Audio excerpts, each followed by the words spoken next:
Саламатсыздарбы, урматтуу өкмөт мүчөлөрү,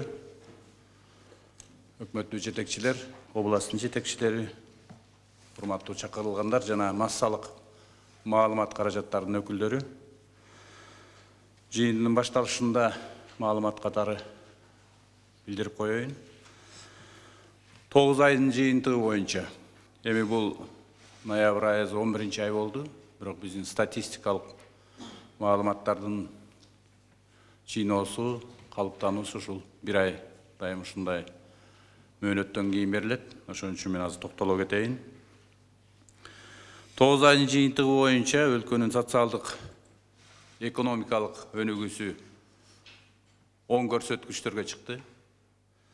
Экономиканын дээрлик бардык реалдуу секторларында өсүш бар. Бул өндүрүш тармагынан башкасы. Айрыкча бүт аймактар боюнча чакан жана орто бизнести өнүктүрүүгө, жумуш орундарын түзүүгө жана өнөр жайдын өнүгүшүнө катуу көңүл бурулду. Мен эми аткарылган иштердин айрымдарына токтолоюн. Биринчи жолу ушундай өзүбүздүн мекендештерибиз, өзүбүздүн жергиликтүү ишкерлердин катышуусу менен чоң проекттердин ачылышына күбө болуп атабыз. Бул биринчиси жакында эле 35 000 орунга чейин жумушчу орну түзүлө турган индустриалдык логистикалык борбор парк ачылды, Silkway деп. Ал эми келечекте азыр 50 миллион доллардын инвестициясы башталат. 200 миллион долларга чейин инвестиция ал жерге салынат. Эми бул жерде ошол биздин мекендешибиздер өзлөрү 70%га чейинки үлүш ошо жергиликтүү биздин ишкерлерде, калганы эми башка чет жактан келген инвесторлор менен биргелешкен ишкана болуп атат. Бул жерде өкмөт өзүнүн ишинде эмне кылды? Трансформация маселесин жана коммуникация маселесин чечип бердик тез аранын ичинде. Бул биринчи жолу болсо керек, 3 айдын ичинде чечип бердик. Өзүмдүн атыман, өкмөттүн атынан областтын жетекчилигине, Чүй областынын жетекчилигине, районго, Аламеден районуна караштуу, анан айыл өкмөттөрдөгү, ошо айылдык кеңештин депутаттары, айыл өкмөттө иштеп аткан жетекчилер абдан тез кылды. Мына өкмөттүн дагы курамы тиешеси бар жетекчилерге мен ушул ыраазычылык билдирип кетем. Араванда мына 3 күн болду. Араван районунда президентибиздин катышуусу менен эң чоң цемент заводу өзүбүздүн күчүбүз менен курулуп атат. 90 миллион долларга чейинки инвестиция менен, өзүбүздүн жергиликтүү ишкерлерибиздин катышуусу менен 1 миллион тонна жылдык көлөмү чыга турган цемент заводу курулду. Ал жерде да ушу 450-500ге чейин жумушчу орун түзүлүп иштеп атат. Андан кийин өзүңүздөр билесиздер, мындан тышкарыдагы Ош шаарында тигүү фабрикасы жакында ачылды. Тоо кен тармагында мында Чүйдө, Кемин районунда жардыргыч заттарды чыгаруу боюнча 150 жумушчу орunu жергиликтүү биздин жарандарыбыз иштей турган дагы завод ачылды. Кара Балтада арматура чыгаруучу Евразия Металл Групп деген компания менен завод ачылды. Дагы бир завод ачылды Таласта, биздин эң көйгөйлүү айыл чарба продукциясын иштетүү боюнча, фасолду кайра иштетүү боюнча завод ачылды. Ал жерде да ошо жүздөгөн биздин жарандарыбыз жумушчу орун менен камсыз болуп, көйгөйлүү фасолду жөн эле баягы чийки зат катары сатпай, аны кайра иштетип, дүйнөлүк рынокко чыгаруу боюнча технологияны колдоно турган завод ачылды. Ага да урматтуу президентибиз өзү катышып ачып келди. Новопавловкада Imperial Group компания деп ачылып атат. Бут кийим, аскердик бут кийим жана башка бут кийимдерди чыгаруу завод. Мурун кичинекей ишкана, азыр чоң ишканага айланып атат. Анан мындай эми 50 орун түзүлгөн, 100 орунга чейин түзүлгөн канча деген ишканалар ачылып атат. Мунун баарын тең биз азыр статистикадан көрүп атабыз. Айыл чарба продукциясын өстүрүү, кайра иштетүү боюнча мына Ошто дагы Сооронбай Шарипович дагы катышып келди. Ал боюнча ачылып атат. Нарында азыр жаңы сүт заводду сүт продукцияларын иштетип чыгаруучу заводдун азыр мына салынышы башталды. Мындай нерселерди көп мисалдарды келтирсек болот. Мунун баары эмнеден болуп атат? Ошол биздин жанагы саясатыбыздын тууралыгынан, президентибиздин биринчи жарлыгы болуп, региондор өнүктүрүү деген саясат ушул жумуш орун түзүү, элди жумуш менен камсыз кылуу. Бул эмнени түшүндүрөт? Эң биринчи бул салыктар көбөйүп атат деген түшүндүрөт. Мына азыр миңдеген жумуш орундары түзүлүп атат. Ал жерде киреше салыгы түшүп атат. Орусча подоходный налог. Социалдык төлөмдөр көбөйүп атат.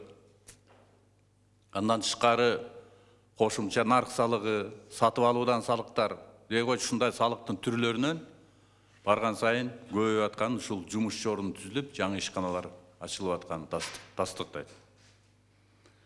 Жакын арада эмне ачылат? Оштогу Кыргыз текстиль ишканасы ачылат. Биринчи этабында 1,5 миң кишилик.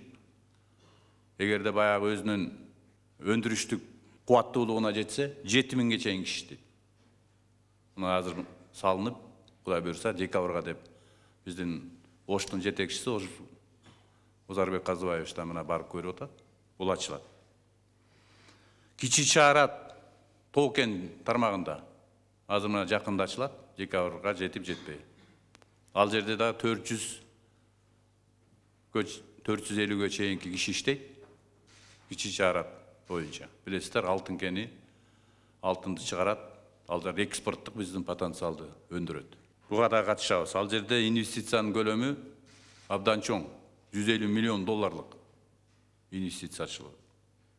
Бишкек СЭС эркин экономикалык зонасында жакында Тымай Инвест Холдинг өндүрүш тарабынан биринчи этапта 300 киши, экинчи этапта 500 жумуш орун ачыла турган. Бу жерде өндүрүш ачылган атат. Муну да жакында ачабыз. Мына ушундай максаттар бар. Мунун баары тең биздин өзүбүздүн экономикалык саясатыбыздын туура баратканына, элди жумушчу орун менен камсыз кылууга жаңы багыт алганыбызды тастыктап турат. Мунун баары тең биздин өзүбүздүн экономикабыздын кубаттуулугун, кирешенин көбөйгөндүгүн, ага жараша бизде социалдык маселелер чечиле тургандыгын, айлык маянасы, жөлөк пулдар, пенсияларды көбөйткөнгө жаңы шарттар түзүлүп жаткандыгын тастыктайт. Бизнес чөйрөнү өнүктүрүү, ага шарт түзүү биздин эң биринчи милдетибиз. Ошо бизнес өнүксө, биздин экономикабыздагы бардык маселелер чечилет. Социалдык, экономикалык маселелердин баарын ошол бизнести өнүктүрүү аркылуу чечерибизди баарыбыз жакшы түшүнүп турабыз. Мына азыр өзүңүздөр окусаңыздар керек. Бизнес жүргүзүү боюнча 77-нчи орунда элек, мынакей 6 айдын жыйынтыгы менен. Азыр мына 9 айда 7 орунга көтөрүлдүк. 77-ден 70-нчи орунга көтөрүлдүк. Бул 4 позиция боюнча биздики аналитиктердин чыгарган жыйынтыгы боюнча барган сайын жакшырып баратканыбызды көрүп атабыз. Бизнеске шарт түзүү жана жеңилдиктерди берүү боюнча. Бул кайсы көрсөткүчтөр? Төлөөгө жөндөмсүздүктү чечүү. Эгер кыйналып бараткан бизнес чөйрөсүндөгү өкүл немелер болсо, ишканалар болсо, ошолорго жардам берип, алардын мөөнөтүн узартуу, жеңилдетилген пайыздарды колдонуу боюнча жана мыйзамдарды колдонуу боюнча жеңилдик келет. Миноритардык инвестор дегенди билесиздер. Акционердик коомдордо ошолордун эң аз үлүшү бар акционердик коомдун акцияларын ээлерине ошолордун укугун коргоо боюнча дагы шарт түзүлүп атат. Бул боюнча да мына ушундай жакшы көрсөткүчтөрдү бизнеске шарт түзүү боюнча жылсак, биздин өкмөттүн максаты билесиздер, жогорку кеңеште программабызды айтып жатканда биз айтканбыз. Бизнес жүргүзүү боюнча, doing business боюнча биз 50 мамлекеттин ичине киребиз дегенбиз. Ошону азыр мынакей 4 ай 5 айдын жыйынтыгы боюнча биз 7 позицияга өзүбүздүн шартыбызды жакшырттык. Мындан тышкары глобалдык атаандаштык боюнча бизде индекс бар. Мында дагы өзүбүздүн позициябызды 5 позицияга көтөрдүк. 102 орунда болчубуз, азыр 97 орунга келдик. Муну биз өзүбүздүн ошол экономикабыздын атаандаштыкка жөндөмдүүлүгүн жогорулатуу боюнча ушундай шарттарга келип атабыз. Бул жерде анан кийин да сөзүбүздү айтабыз. Биз жанагы финансылык ыкмаларды, финансылык каражаттарды берүү, пайыздарды азайтуу, бизнеске ошо кредиттерге жетүүсүн жөнөкөйлөштүрүү боюнча мыйзамдардан баштап механизмдердин баарын ушундай жөнөкөйлөштүргөнгө жараша бизде жанагындай көрүнүштөр болуп атат. Эң башкысы биз ички жана тышкы инвесторлорго бирдей шарт, баарын бирдей караган экономикалык рычагдар болуш керек бизге. Биз ошону камсыз кылсак, анан биздин экономикабызга тыш жактан жана ички инвесторлор жагынан дагы ишеним пайда болсо, сөзсүз түрдө жанагыдай чоң проекттер ачылат деп эсептейм. Мына ушундай жаңылыктар менен баштайлы. Анда биздин бүгүнкү жыйыныбыздын күн тартибинде 2 маселе бар. Биринчи маселе 2018 жылдын январь-сентябрь айларындагы Кыргыз Республикасынын социалдык экономикалык өнүктүрүүнүн жыйынтыктары жөнүндө баяндамачы экономика министри Панкратов Олег Михайлович. Эгерде башка сунуш пикир болбосо, анда добушуңуздарды берип коюңуздар, урматтуу өкмөт мүчөлөрү. Күн тартиби бекиди. Сөз экономика министра Олег Михайловичке беребиз. Уважаемый Мухаммед Кылычбекович, уважаемые участники заседания правительства, сегодня я хотел бы представить итоги социально-экономического развития республики за 9 месяцев 2018 года. Ну, я сразу хочу отметить, Мухаммед Кылычбекович в своем выступлении подчеркнул очень много положительных моментов, которые имеют место быть, и их можно было бы еще расширить. Тем не менее, я в своем выступлении больше хочу обратить внимание, еще раз подчеркну, несмотря на достаточно большой позитив, который сегодня мы видим, есть моменты, по которым мы немножко не дорабатываем, я поэтому больше акцентирую внимание на этих моментах. Значит, развитие национальной экономики в январе-сентябре 2018 года происходило на фоне существенного замедления экономической активности в наших странах основных торговых партнеров. И это сохранялось в условиях геополитических рисков, нестабильности на финансовых рынках и начавшихся торговых войн между крупнейшими экономиками мира.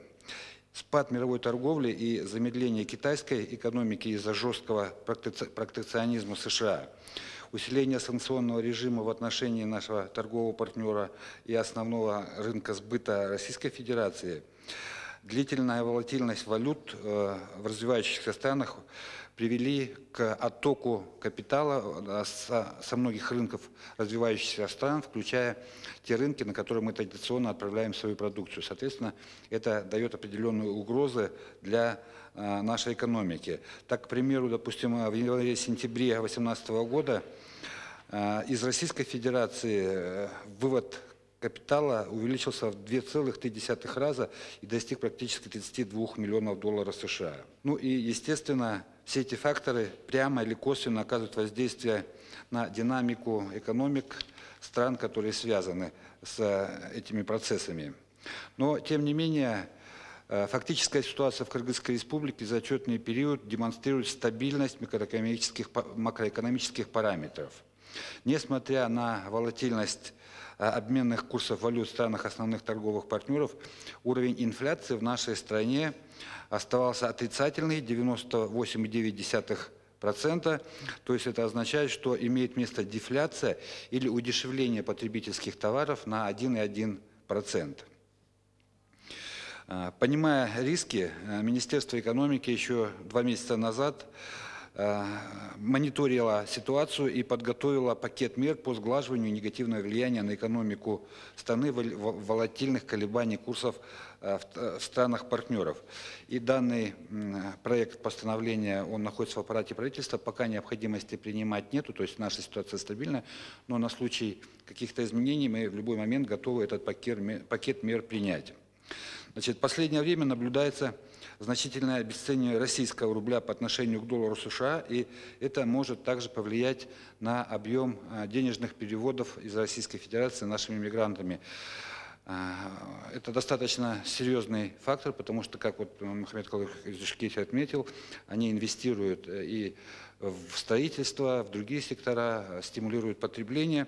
И даже несмотря на эту тенденцию, я хотел бы отметить, что по итогам 8 месяцев чистый объем денежных переводов составил 1,4 миллиарда долларов США, и по сравнению с прошлым годом увеличение объемов переводов составило 7,5%.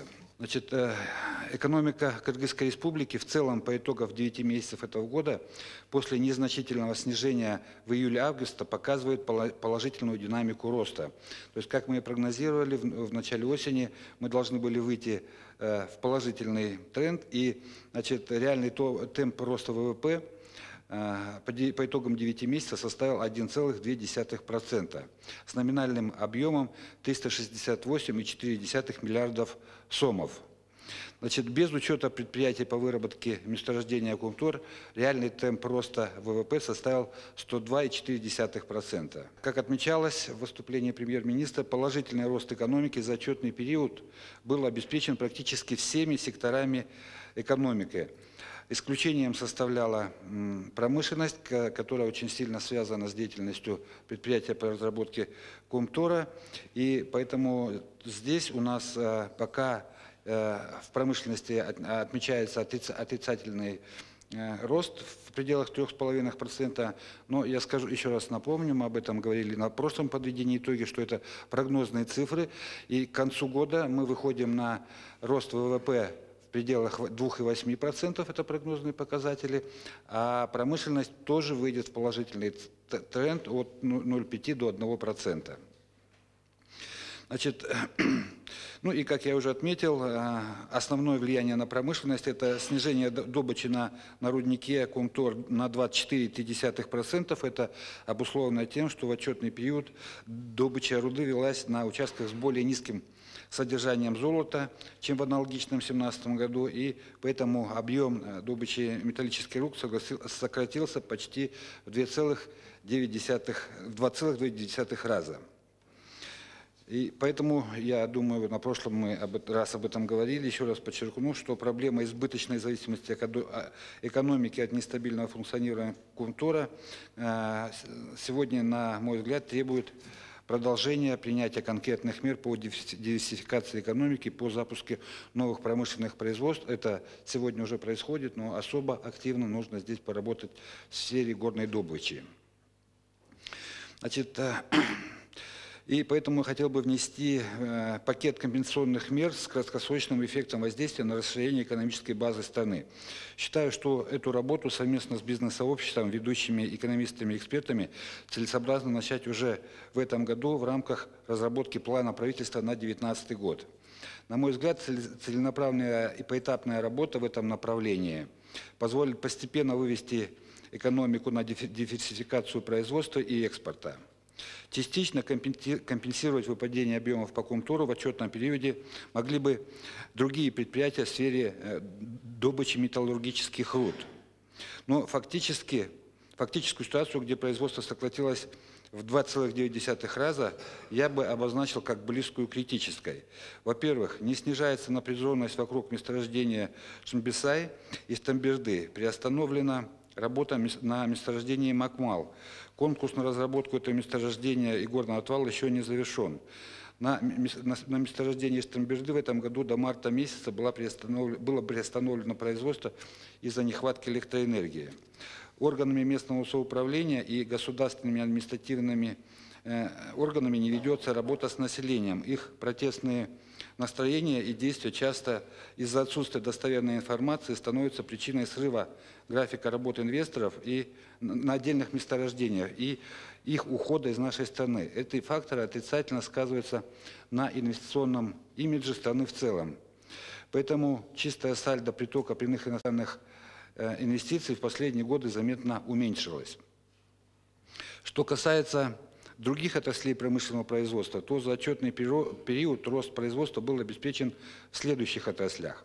Значит, в текстильном производстве рост составил 1,2 раза, очень хороший показатель. В производстве строительных материалов также значительный рост, это 15,8%. И в производстве нефтепродуктов 28,7%. Значит, при этом замедляется выпуск продовольственных товаров из-за снижения производства муки и мучных изделий на 10,6%. Ну, это связано с объективными факторами, то есть с увеличением импорта муки из Казахстана ввиду снижения цены на данный вид продукт из-за падения курса казахского тенге и, соответственно, уменьшения себестоимости в конвертируемой валюте этого продукта в Казахстане. Также сокращается производство алкогольной продукции. Так, с 2015 года производство алкогольной продукции снизилось с 886,5 тысяч дал до 300 тысяч дал. То есть здесь практически троекратное падение. Я не думаю, что это связано только с уменьшением потребления, тут надо поработать. Есть проблемы и в работе нефтеперерабатывающих предприятий. Значит, до сих пор на этих объектах производственные мощности не функционируют в полном объеме. В частности, Карабалтинский и Токмакский НПЗ, несмотря на то, что у нас есть соглашение с Российской Федерацией на поставки беспошлиной сырой нефти в объеме 450 тысяч тонн, в течение 2 лет не выбирает этот объем и до сих пор не решен вопрос доставки этого сырья на нефтеперерабатывающие заводы. При положительном решении данного вопроса вклад этих предприятий в поддержку роста экономики мог быть значительно весомее. Кроме того, хотел бы особо подчеркнуть сложившуюся не очень хорошую ситуацию вокруг предприятия Джунда, связанная с судебными решениями и доначислениями налоговых платежей. Сегодня у нас на этом предприятии ситуация достаточно критичная. Значит, приостановлено производство на этом предприятии, предварительное выпадение налоговых поступлений уже может составить 200 миллионов сом. Далее, из-за неэффективной работы снижаются объемы производства предприятий в АО «Кыргыз-Алтын», и за 9 месяцев произведено всего 136,6 килограммов золота в сплаве, то есть производство снизилось на 22,4% по сравнению с 9 месяцами 2017 года. Вопрос обеспечения электрической энергией предприятия всех секторов экономики также остается проблематичным. В настоящее время наша энергосистема работает на пределе своих мощностей. Существует жесткий режим подключения новых субъектов экономической деятельности к энергосетям. Для дальнейшего развития экономики необходим ввод новых мощностей. Вместе с тем, финансовое состояние Распреткомпании не позволяет решить эти проблемы. Радует тот факт, что уровень воды в Токтагульском водохранилище в настоящее время достиг своего максимума, и поэтому критических моментов в обеспечении электроэнергией на краткосрочный период не предполагается.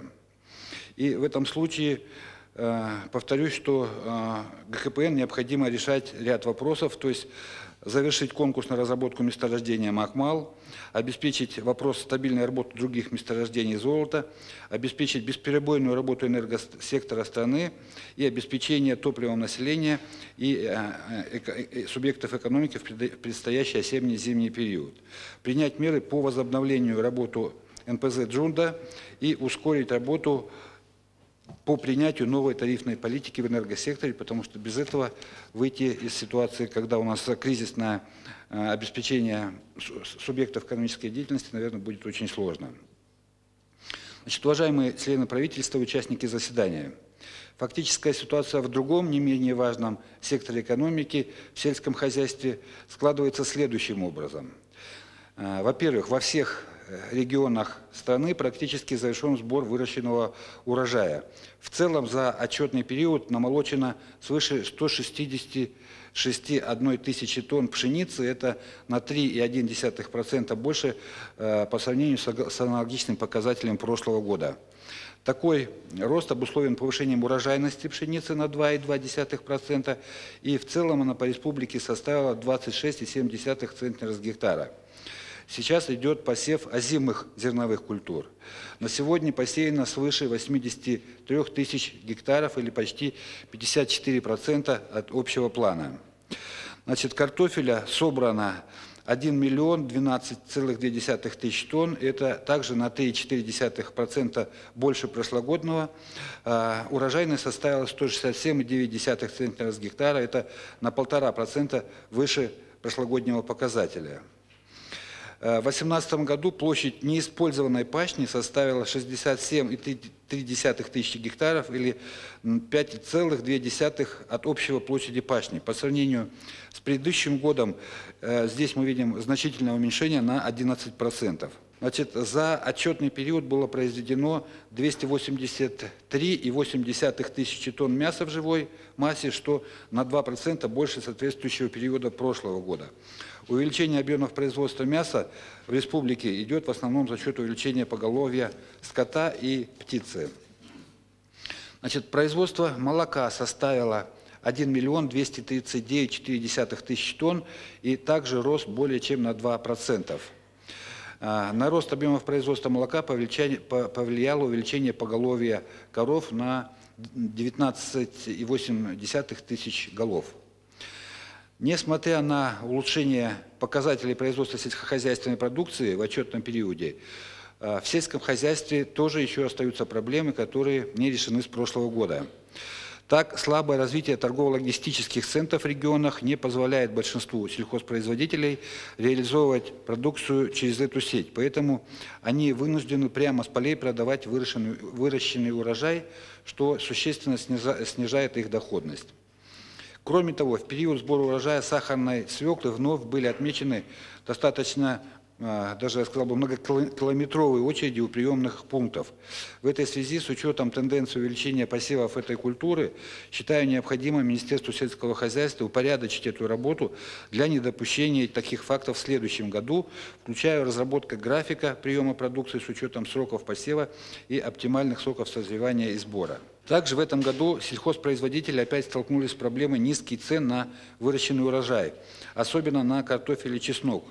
Чтобы не было таких проблем в будущем, Министерству сельского хозяйства необходимо более активно пользоваться теми инструментами, которые есть, включая инструментами в рамках Евразийского экономического союза, когда происходит обмен информацией о посевах тех или иных культур в разных странах, да, и обеспечить необходимую информационно-разъяснительную работу среди крестьянских хозяйств по оптимизации посева сельхозкультур и специализации регионов. Результаты начатой Минсельхозом работы по инвентаризации сельскохозяйственных земель уже в 5 районах выявили более 50 тысяч гектаров неучтенной земли.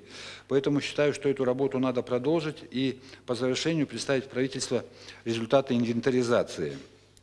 Далее, как вы знаете, из республиканского бюджета ежегодно выделяются немалые средства для компенсирования процентных ставок кредитов, получаемыми сельхозпроизводителями.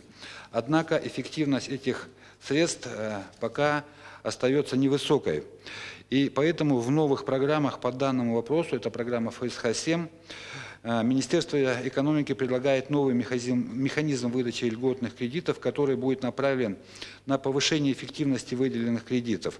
Льготные кредиты должны быть направлены в те сектора сельского хозяйства, которые дадут наибольшую отдачу, и в первую очередь там, где мы видим процессы объединения в кооперативы и где мы видим ориентацию на продукцию, отправляемую на экспорт. Значит, переходя к следующему сектору реальной экономики, удельный вес которого за последние годы вырос с 3 до 9% в структуре ВВП, это строительный сектор. Фактически ситуация демонстрирует устойчивые тенденции роста. Так, объем инвестиций в основной капитал за счет всех источников финансирования составил 83,8 миллиардов сомов. И здесь мы видим значительное увеличение на 5,4%. Значит, для примера, в аналогичный период прошлого года мы там отмечали спад на 1,3%. Объем инвестиций, финансируемые за счет внутренних источников, по сравнению с январем и сентябрем прошлого года, вообще вырос на 14,5%. А, к сожалению, за счет внешних немножко сократился. И суммарная доля внешних инвестиционных средств составила 75,6% от внутренних источников и 24,4% из внешних. Исходя из объемов капитализации экономики, общий объем продукции строительства составил 82,9 миллиардов сомов с реальным темпом роста 7,2%. Опять же, в прошлом году в этот период мы отмечали спад на 3,2%. Вместе с тем, есть проблемы и в этой отрасли. Во-первых, утвержденная сумма государственных инвестиций на 2018 год составляет 37,6 миллиардов сомов. По итогам 9 месяцев освоено из этой суммы всего 7,9 миллиардов сомов, или только всего около 20%. Причиной неосвоения являются внутренние проблемы, неорганизованность и некачественная работа с подрядчиками. Инвесторы же готовы финансировать, но из-за недосторопности исполнителей по освоению средств республики эти средства не перечисляются. Из-за внутренних проблем государственные инвестиции на 2018 год могут быть сокращены на 15 миллиардов сомов. Главной проблемой строительства отрасли по-прежнему остается трудность подключения вновь возводимых объектов к инфраструктуре. В последние годы увеличивается количество строек, возводимых без разрешительных документов, поэтому Госстрою совместно с органами местного самоуправления и мэрией города Бишкек необходимо изучить данный вопрос и внести предложение в правительство по текущему статусу и предлагаемым мерам относительно этих объектов. И, наконец, несколько слов о секторе услуг, который в последние годы развивается ускоренными темпами, и он достиг в структуре ВВП, достиг 52% в структуре производства ВВП. За отчетный период валовый выпуск отраслей, оказывающие услуги, сложился в объеме 288,1 миллиардов сомов. Темп реального роста составил 102%. Наибольшую долю в структуре услуг занимает оптовая и розничная торговля, это порядка 34%. И валовый выпуск, который составил 98,9 миллиардов сомов. Здесь прирост в торговле у нас составил 4,4%. Хотел бы особо отметить, что здесь имеются большие резервы для наращивания производства и экспорта услуг. Как вы знаете, в этом секторе сосредоточена подавляющая часть субъектов теневой экономики, и выведение их из тени – это системная работа. Ну, к сожалению, для этого недостаточно 1 года, но я думаю, нужно эту работу продолжить. И работа по фискализации, которую мы провели всю подготовительную работу и намерены запустить в ближайшее время, позволит кардинально изменить ситуацию в этой сфере и получить максимальный эффект по выводу из тени.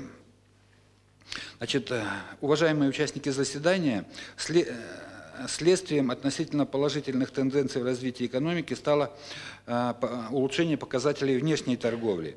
И в январе-августе 2018 года внешний торговый оборот составил 4 миллиарда 276,8 миллионов долларов США. По сравнению с аналогичным периодом 2017 года внешнеторговый оборот у нас увеличился на 9,5%. Значит, пока мы отмечаем уменьшение объемов экспорта, но эта тенденция, я опять же подчеркну, связана с тем, что уменьшение добычи золота на руднике Кумтор, соответственно, повлекло за собой уменьшение объемов экспорта в третьи страны. И здесь мы видим уменьшение на 4,9%, а уменьшение поставок золота было снижено на 25,2%. Значит, без учетов объемов золота мы отмечаем увеличение экспорта на 8,4%. Что касается торговли со странами СНГ, здесь у нас идет положительная тенденция в том понимании, что экспорт у нас в страны ЕС растет, а импорт у нас несколько уменьшился, то есть отрицательная динамика, и это говорит об улучшении нашего торгового сальдо.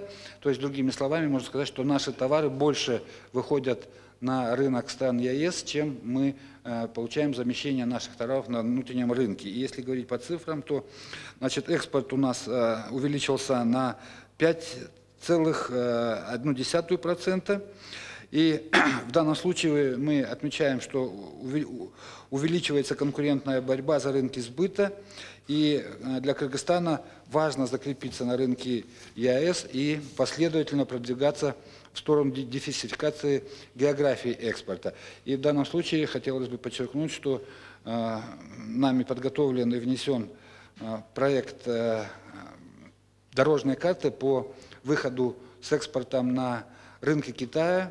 По итогам визита нашего главы государства и главы правительства, переговоров с руководством Китая, у нас сейчас есть достаточно хороший потенциал для того, чтобы найти свою нишу и на этом большом и емком рынке.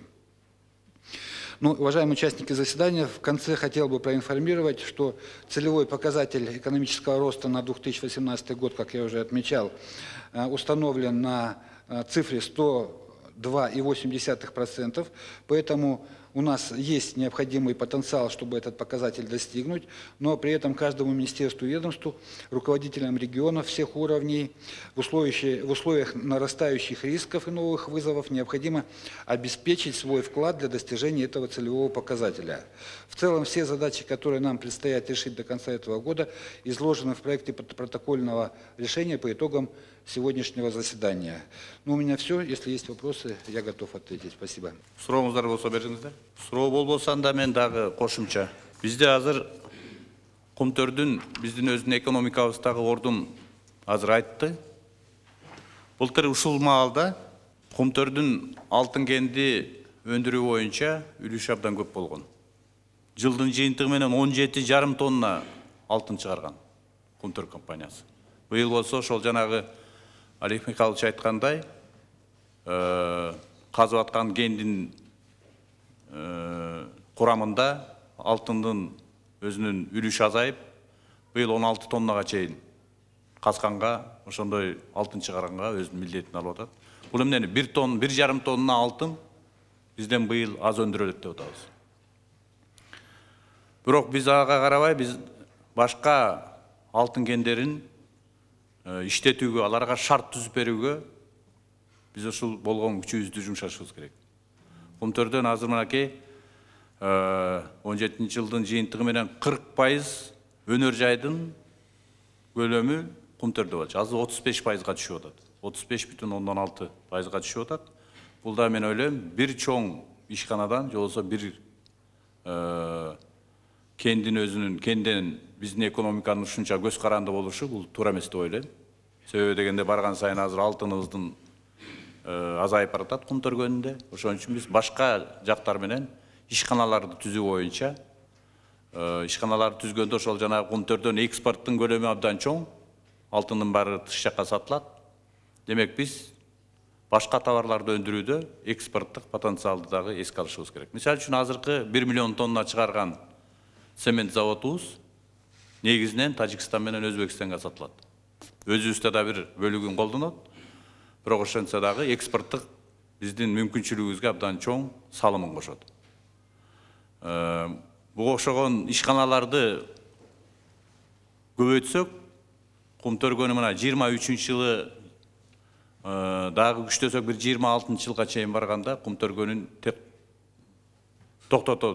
ишин токтотот деген адистерибиз айтып атат. Бирок ошентсе да биз жанагындай ишканаларды түзсөк, биз ал жабылып калганда эч кандай биздин экономикабызга коркунуч келбейт деген ойдо болобуз. Азыр мынакей биз эмне менен баалайбыз экономиканын өсүп аткандыгын? Акча каражатынын бюджетке келип түшүшү боюнча да.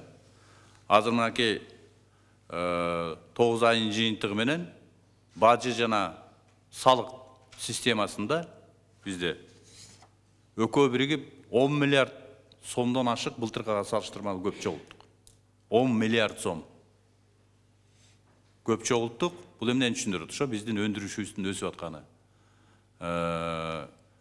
Биздин системалардын иштеп, өзлөрүнүн иштерин жакшыртып атканы, көмүскөдө жаткан биздин булактарды кайра чыгарып атканыбыз, ошолорду ачыкка чыгарып, аларга шарт түзүп берип, кээ бир жеринен мыйзам бузулуп атса, ошол мыйзамды бузуу жолуна жол бербөө боюнча көптөгөн иштерди ушул эки системабыз жүргүзүп атат.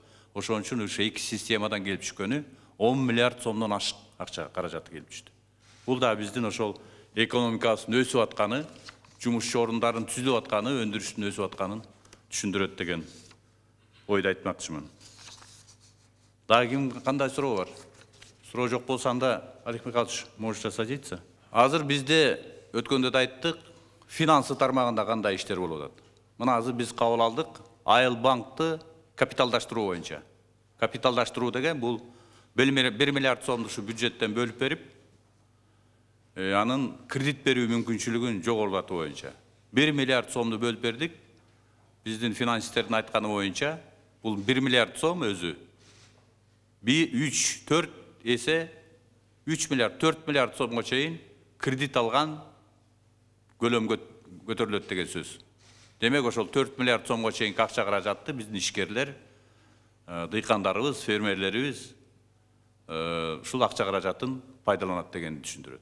Экинчиден жанагы кепилдик фондду 300 миллион сомго көбөйттүк. Бул дагы түшүндүрөт. 3-4 эсе эффект берет. Значит, эгерде биз 300 миллионду ошо капиталдаштырганга жумшасак, 1,5 миллиард сомго чейин жанагы көрөөсү жетпей аткан ишкерлерибизге 1,5 миллиард сомго чейин ошо кредитти алганга дагы шарт түзүп берет. Андан кийин азыр биз талкуулап атабыз РСК банкты капиталдаштыруу боюнча. Аны ошол орус-кыргыз фонду менен да сүйлөшүп атабыз. Капиталдаштыруу. Ал эмнени түшүндүрөт? Биз экспорт менен импортты, экспорт жана импорт тармагында иштеген биздин ишкерлерибизди, инвесторлорубузду колдоо боюнча өзүнчө бир системаны, финансылык системаны пайда кылалы деп атабыз. Түптөйлүү деп.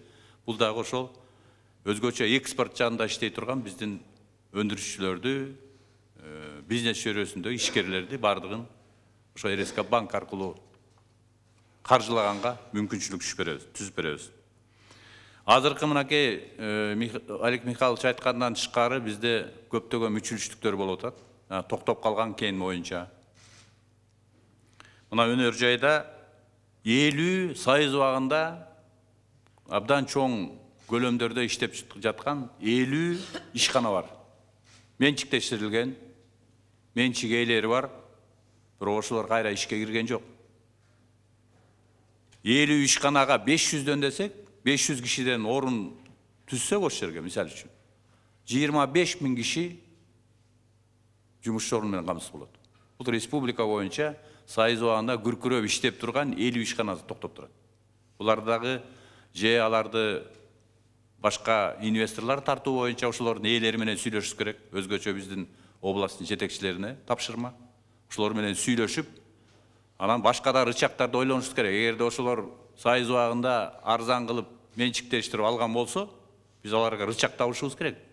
Кандай кылып аны же инвесторлорго беришибиз керек, же өзү кредит алып иштетиш керек. Өткөндө мына Россия Федерациясында уже абдан чоң сөз болуп атат. Жана бай адамдары тууралуу. Элдин мүлкүн алып байыгандар бар да. Арзан алып байыгандар бар да. Бирок ошол жана 50 ишкананы иштетүү боюнча кандай иштер жүрүп жатат? 19-жылы ушулар боюнча абдан чоң иш алып барышыбыз керекпиз. Алардын ээлери менен, акционердик коом болсо, акционерлер менен, жеке ишкер же болбосо ошол убакта чыгарып алган адамдарыбыз болсо, ошолор менен да сүйлөшүшүбүз керек. Биздин мамлекеттин шарты, биз арзан кредитти берели, жеңилдетилген салык системасын берип атабыз. Жеңилдетилген кредиттердин баарын системасын түзүп атабыз. Мына ушулар аркылуу биз жандандырышыбыз керек. Мына кара балта килем эмне деген болгон? Азыр мына айтып кетти. Кандай сайыз убагында күркүрөп иштеген. Токмоктогу кирпич чыгаруучу 2000-2005 жылы жаңы технология менен келген. Бул да токтоп турат. Эмне үчүн токтоп турат? Муну да көрүшүбүз керек азыр. Алтын пахта убагында 1000 тонна суткасына чыкчу пахта. Алтын пахтаны билесиздер. Бул боюнча санап отурсак абдан көп. Булардын баарын инвентаризация кылып, алардын ээлери менен сүйлөшүп, аларга кандай мүмкүнчүлүк беребиз, түзүп беребиз, инвесторлор тартабыз, ушулар боюнча биз чоң ишти жүргүзүшүбүз керек. Дагы бир көйгөйлүү маселебиз. Макмал комбинаты сентябрдан бери токтоп турат. Азыр эми биздин Тоо-кен тармагындагы комитетибиз жана Кыргыз алтын акционердик коому иш алып барып, азыр инвесторлорго жарыялоо боюнча документтер даярдалып атат. Тогуз-Тородогу ал жерде да 1000ге жакын киши иштечү. Азыр токтоп турат, бирок айлыктарын алып атат баягы мыйзамга ылайык. Бирок ал жерге да биз эффективдүү бир инвестицияны тартышыбыз керек.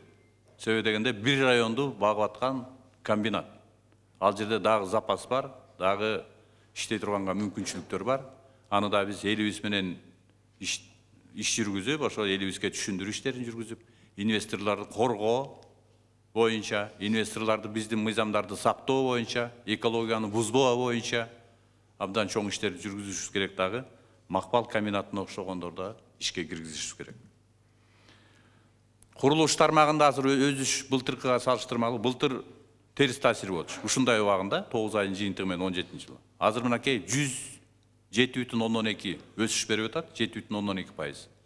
Курулуш тармагына жанагы айткандай инвесторлор келип атат, мигранттарыбыздын каражаттары, өзүбүздө бул жерде жашап жаткан жарандарыбыздын каражаттары салынып атат. Бирок ошентсе дагы биз курулуштарга бакта бишибиз. Дагы бир жолу айтам, сиздин тармак боюнча жылыш жок азыр. Кандай кылып жанагыдай бирдиктүү терезени эффективдүү иштетебиз, коммуникацияга кандай кылып жеңилдиктерди беребиз. Ошонун баарын кадамы менен жазып беришибиз керек. Кайсы убакта, мисалы, бир айда могул улук сатталат, экинчи айда бул улук сатталат деген сыяктуу шартты беришибиз керек. Азыр курулуш тармагында бизге түшүнүктүү өзүнчө механизм жок. Азыр мына канча деген курулуш бүткөн, бирок эксплуатацияга алынган эмес. Эксплуатация алынган эмес, документтери берилбейт. Кээ бир жарандарыбыз мына арызданып жүрүшөт, документтерин ала алышпайт. Өзүнүн социалдык жанагындай укуктарын коргой алышпайт, колдоно алышпайт. Ушулардын баарын урматтуу курулуш тармагындагы агенттиктин жетекчиси Абдиев, анан экотех инспекция боюнча жетекчилик 2018 жылдын жыйынтыгы боюнча аларды эксплуатацияга берүү, уруксаат кагаздарын жөнөкөйлөштүрүү боюнча чечимдерди кабыл алышыбыз керек. Айтылып келатат, өткөндө инвестсоветте да сөз болду. Бирок кыймылдаган киши жок азыр. Же Боронов, же Абылгазиев качан көтөрөт деп күтүп отурасыңар. Азыр 11 айдын жыйынтыгы менен ушу именно силердин ишиңерди карашыбыз керек. Кандай иштеп атасыңар? Бизнести ишке киргизүү боюнча тоскоолдуктарды кыскартуу. Бизде агенттик бар, Шумкар мырза. Бирок силердин ишиңерди дагы экономика министрлиги өкмөрүн жасап аткан ишиңерди азыр биз жакшы түшүнө элекпиз өзүбүз. Көрүнбөй атат ишиңер. Инвест лоттордо дегеле айттык, кайсы жерде эмне болуп атат жок азыр маалымат. Мисалы үчүн биз азыр жанакы Силкуэге бердик, 3 айдын ичинде өкмөт киришип, областтын жетекчилиги киришип, аким киришип, трансформация, коммуникация маселесин чечип берди. Мына ошондой нерселерди жасашыбыз керек биз. Агенттиктин эң негизги милдети ошол. Инвест лотторду даяр коммуникациясы менен даяр инвестициялык лотторду даярдасак, анан инвесторлорго биз жакшы шарт түзүп беребиз деген ойдобуз. Бул боюнча дагы ишиңерди көрө элекпиз. Жогорку кеңештин токтомуна ылайык инвестицияларды тартуу жана коргоо боюнча мамлекеттик программа иштеп чыккыла деп бизге тапшырма берген. Бул боюнча дагы иш бүтө элек. Олег Михайлович, вам переводят, да? Надо программу закончить, принять, рассмотреть все законодательные акты, где имеются нормы, где препятствуют развитию инвестиций, привлечению инвестиций. Мы ждем вас от вашего министерства, от агентства, данную программу для утверждения правительством Кыргызской Республики. Жакында билесиздер, бардыңыздар катыштыңыздар, урматтуу өкмөттүн мүчөлөрү, 31 октябрда Кыргыз Республикасынын президенти Сооронбай Шарипович менен биз өлкөнү өнүктүрүү боюнча 2040 жылга чейинки стратегия бекилди. Анда 2023 жылга чейинки приоритеттер каралган. Бүт тармак боюнча экономиканы. Өзгөчө өнөр жай, тоо кен, энергетика, туризм, айыл чарбасы боюнча. 8 миллиард сомго чейинки булактары табылып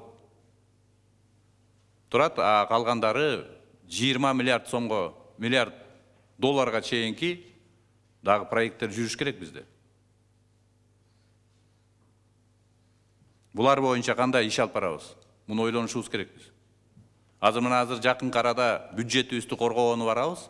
Бюджетибизде жакшы өзгөрүүлөр бар. Биз өнүгүүгө кете турган бюджетти алып бартабыз азыр. Бүт тышкы жактан келе турган инвестициялык, мамлекеттик кредит катары, мамлекетке кредит катары, грант катары келе аткан каражаттардын бардыгын өнүктүрүүгө жумшайбыз. Ал эми айлык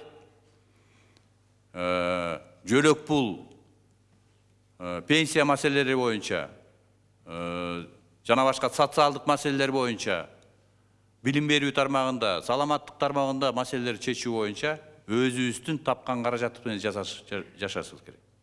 Калгандын баарын өнүктүрүүгө, кайра ошол жерден киреше алып келгенге, киреше алып келип, ошол алган каражаттарыбызды кайра төлөп берүүгө шарт түзгөн экономиканы түзүшүбүз керекпиз.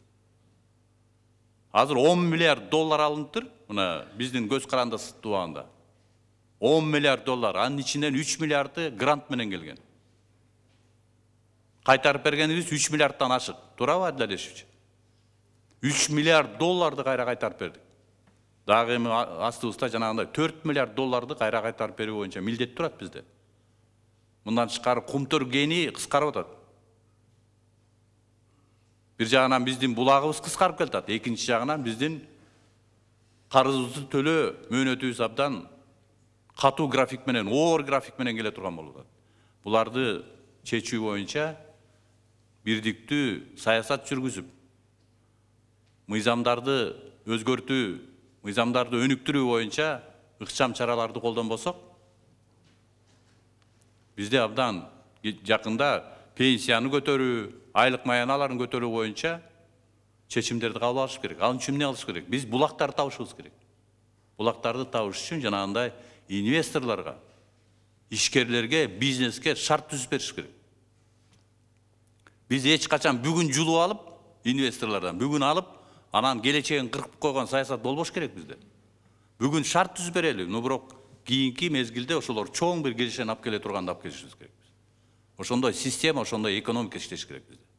Бизнес омбудсменди түзүү боюнча, Олег Михайлович, надо будет ускорить, потому что разные мнения есть. Одни говорят, не нужно, а мы заявляли, что бизнес-омбудсмен, он должен быть. Он защищает права наших бизнесменов, инвесторов, тех людей, которые будут вкладывать в нашу экономику. А омбудсмен должен защищать, озвучивать проблемы, защищать интересы инвесторов. Мы не для галочки создаем этот институт. Институт должен работать эффективным. А человек, который станет бизнес-омбудсменом, он должен хорошо понимать природу предпринимательства. Поэтому надо ускорить. Мы обещали, что создадим этот институт. Азыр бизге 2 ай калды, урматтуу коллегалар. 2 айдын ичинде өзгөчө курулуш тармагында ишке кирбей, эксплуатацияга берилбей, документи бүтпөй атканын баарын тең жыйынтыгын чыгарышыбыз керек. Жыйынтыгын чыгарып, экономикага өзүбүздүн жанагы салымды кошо турган чечимдерди кабыл алышыбыз керек. Башка суроо болбосо анда, урматтуу коллегалар, чечимди талкуулайлы азыр.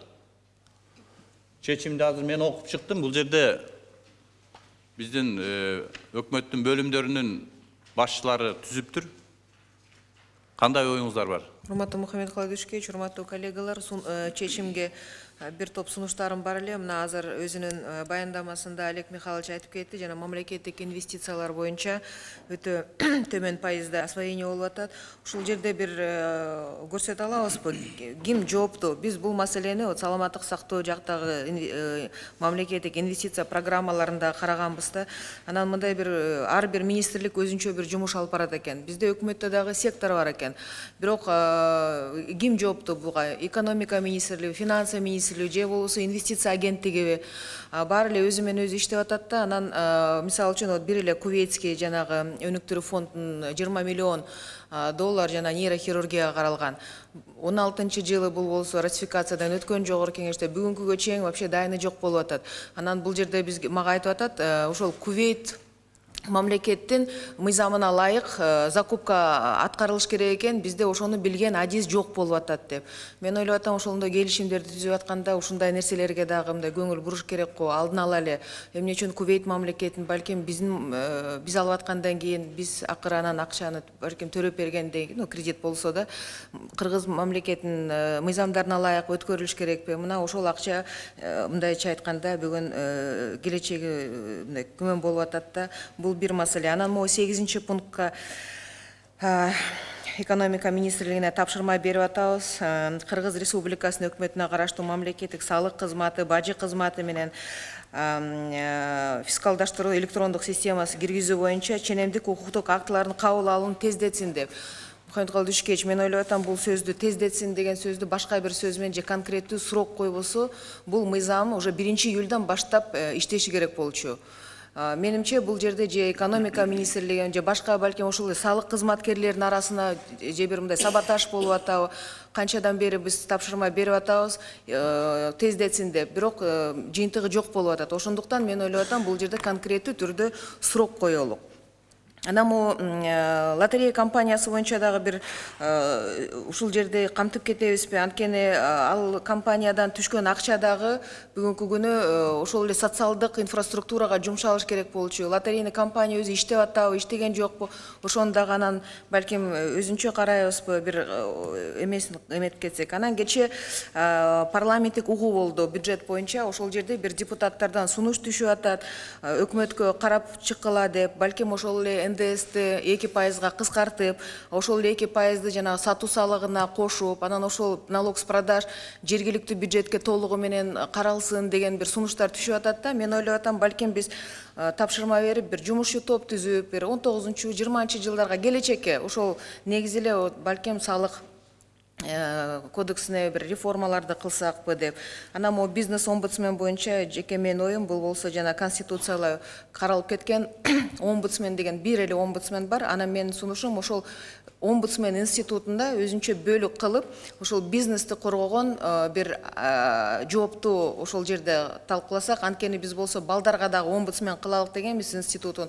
Анан юристтер бизге айтты, бизде конституция боюнча бир эле институт бар, омбудсмени. Ошонун ичинде жана балдардын укугун коргогонго бөлүк болуш керек. Анан мен ойлоп атам, ошол эле бизнести коргогон өзүнчө бир бөлүк болуш керек го деп. Рахмат. Рахмат. Жакында Сооронбай Шариповичтин жетекчилигинде донорлор менен жолугуу болду. Көрдүңүздөр, Мен Алтынай Сейитбековнун сөзүн толуктап кошумча айтайын.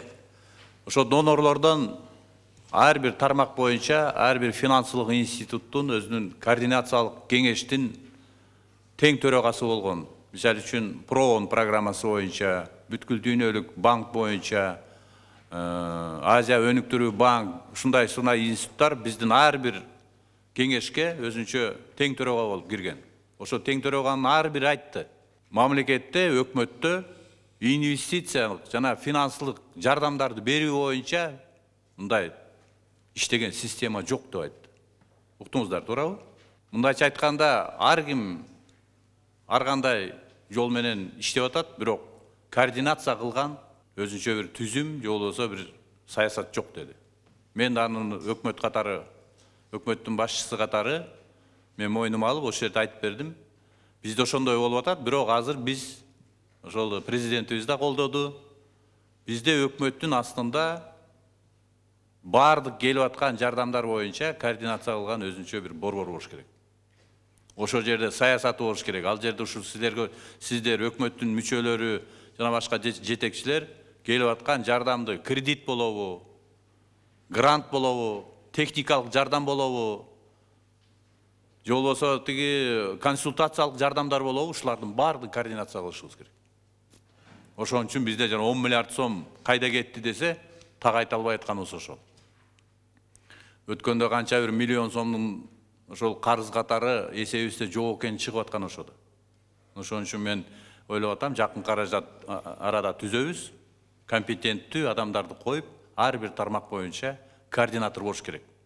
Координатор ошол документтерди даярдаганга, сиздерге жардам бергенге, өкмөт менен байланыш жана донорлор менен байланыш болгон системаны ошол адамдар алып барат деген ойдобуз. Мынау чечим боюнча 13 пунктта Кыргыз Республикасынын өкмөтүнө караштуу экологиялык жана техникалык коопсуздук менен улуттук статистика комитети менен биргеликте деген жерге мына курулуш архитектура агенттигин да кошуп койсок, себеби курулуш боюнча маселе ушул жерде бар экен. Макул. Анан бул жерде да даярдап аткандар азыр тездетсин, ылдамдатсын, карасын.